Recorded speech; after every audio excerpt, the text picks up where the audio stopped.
Hello and welcome to my Explain Everything on Project 2 Part 1, which, as the picture and the text above it suggests, it'll be on power. So, this Explain Everything will be on how much power humans can generate. So, yeah, we'll go on to experiment on the next couple of slides, so please enjoy. So, what actually was this experiment going to do? Well, it was going to involve running up the lecture theatre steps, and from there, using various formulas which I will explain later, we could therefore calculate how much power the person had generated going up the steps. So the two people from my respective group who ran was Callum, looking like a great athlete, and myself. Let the games begin.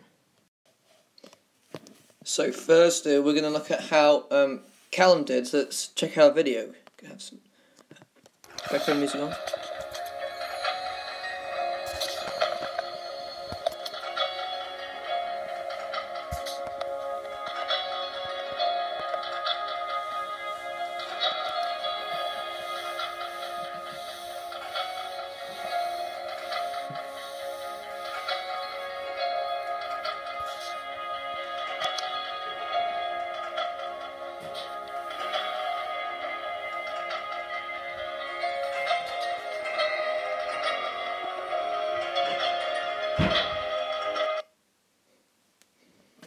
So, sweet, so that's how Callum did. And that's from the various formulas that we can see. Let's calculate how much power he actually used to run up those steps in that respective time.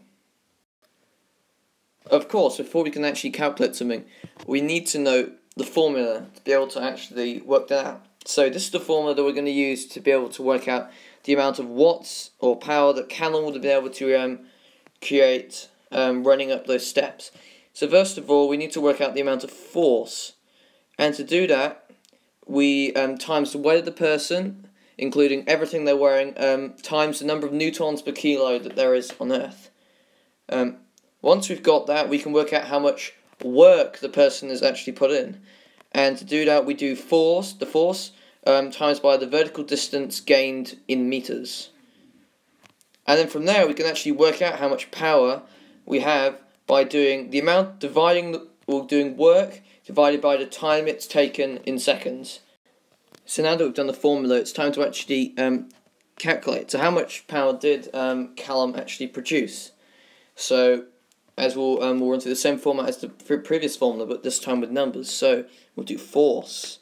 So to do that, we do 48, which is how much he weighed in kilos, including the shoes he's wearing, times 9.01, which is the number of newtons per kilo on Earth, and that equaled 470.88, which can also be referred to as newtons. So now we've got that, we can calculate the work, which of course is 470.88 as the force, times 4.68, which is the vertical height in meters gained, and that equaled 2,203.7184. And so from there we can actually work out the overall power, and to do that we do 2203.784, which is the work, divided by 4.16, which is the amount of time in seconds he took to go up the steps, which is pretty quick, and that equaled 529.74, which is the number of watts that he produced. So well done, Callum, on that. Nice work. So now that we've done Callum, it's time to do myself, and of course we need to watch the video of me doing it. So of course, let's bring in some more background music.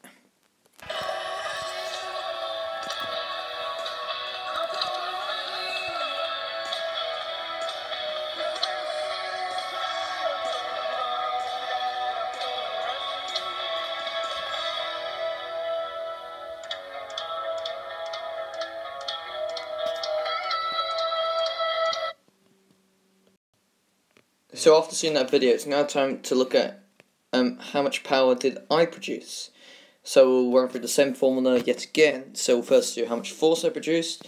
So 59, which is how much I weighed in kilos, including my shoes, times 9.01, which is the number of newtons per kilo on Earth, which equaled 578.79, which is And then, so we now go on to working out how to get my work.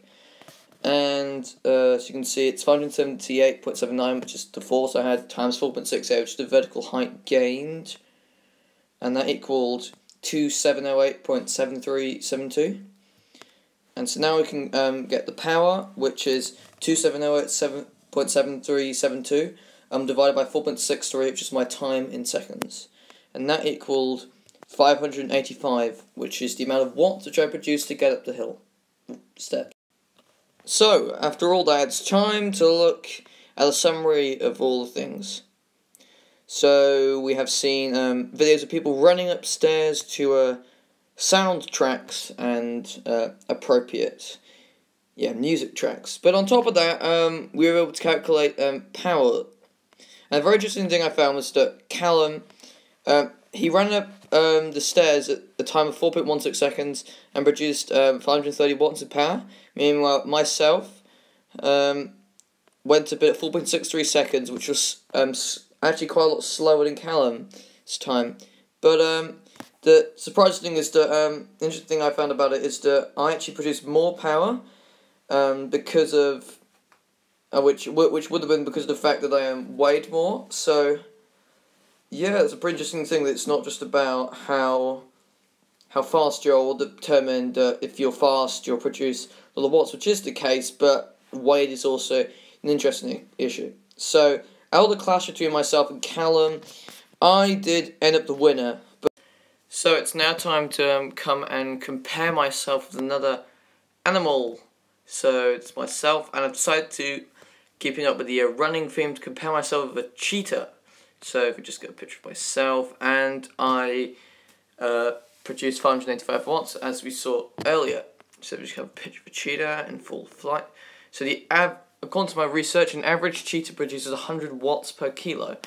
And also, an average cheetah, according to my research, would weigh about 51.7 kilos, which means that the average cheetah produces 5,170 watts, which is nearly 9 times as much power as I produced. So humans really are down the power compared to animals like cheetahs. So yeah.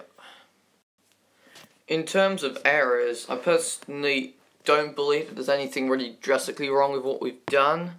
Of course, there's also going to be like slight mishaps in measuring or whatever, but the results seem legitimate. So but that pretty much rounds up the video. So I hope you enjoyed it, and sweet, thanks.